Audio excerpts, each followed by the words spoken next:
Ontario is going to report its first case of the so-called B1351, or the South African variant. Strains of concern. New cases of COVID-19 in Ontario suspected of including faster-moving variants. The chorus of caution from health experts amid fears of more outbreaks linked to workplaces. Good evening. In Toronto, nearly 80 cases are connected to a meat processing plant in the city's north end. It is believed at least 2 of those infections are linked to the so-called UK variant. CTV's Scott Lightfoot is live outside Belmont Meats near Steeles in the 400. Scott. Well, Nathan, they're called variants of concern. The concerns being that they spread more quickly and they could, in fact, be more deadly. Here at Belmont Meats, they stopped production voluntarily last week after a COVID outbreak. As you mentioned, 2 of those cases have now been confirmed to be the UK variant. Meanwhile, in Peel region, they have discovered Ontario's first case of the South African variant.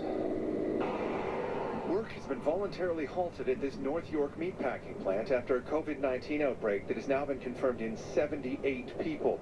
Along with the outbreak, health officials are raising concerns after 2 of those cases screened positive for the B117 or UK variant, and evidence was found of secondary transmission in people who live in the same households as the affected employees. Once you actually identify variants of concern associated with a particular outbreak, whether more testing is done often rests on whether it will change the public health management of the particular situation.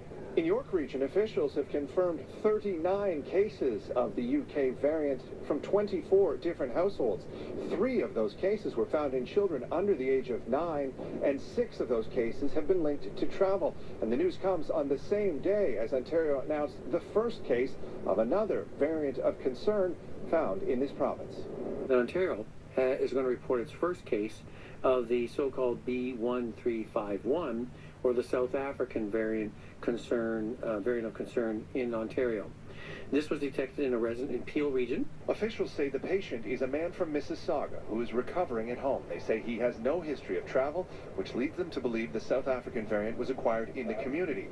Officials say the variants are believed to spread more easily and may be associated with an increased risk of death. There are also concerns about how effective the COVID-19 vaccines will be with the new variants.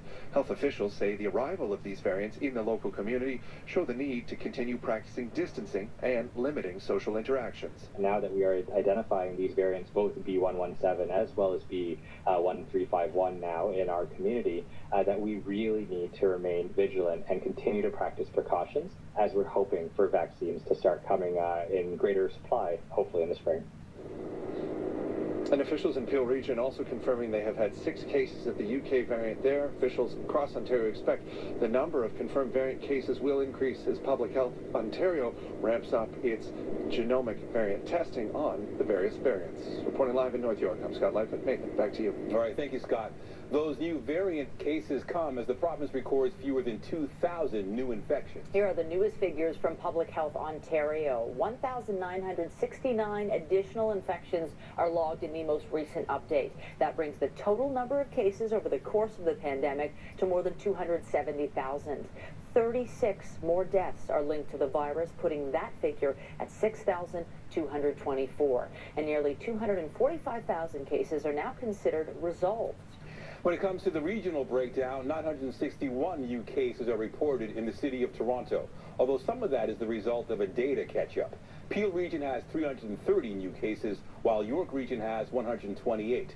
90 new cases are logged in Durham region, with 61 in Niagara region, 55 in Halton region, and 39 in Hamilton.